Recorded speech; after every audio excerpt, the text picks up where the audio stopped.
Welcome to Penrose Learning, where we make understanding easy. You start with essential prep because paint sticks to smooth, clean surfaces. Remove every trace of old polish and oil, then push cuticles back so polish reaches the edge. Once done, file to the shape you want and dust off. Apply one thin base coat to prime the surface. Why thin? Thick layers pool and chip.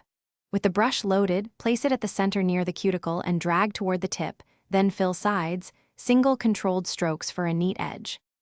You now build color with patience because thin layers dry evenly and avoid bubbling. Apply 2 light color coats instead of 1 heavy coat. This ensures opacity without ridges.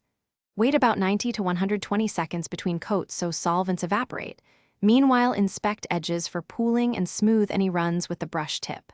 Once the second coat is down, cap the free edge by dragging the brush horizontally across the tip. This seals and prevents tip wear. You finish strong to lock and gloss and longevity. Apply a fast dry top coat immediately, swiping along the tip to seal the free edge. This adds shine and protects chips. If polish touched skin or cuticle, quickly clean with a small angled brush dipped in remover. Do this before top coat fully cures. Make sure to dry properly. If you smudge, immerse fingertips in cool water for 2 to 3 minutes to set the film, then reapply top coat where needed. Thanks for watching. If this was helpful, leave a like and consider subscribing. See you next time.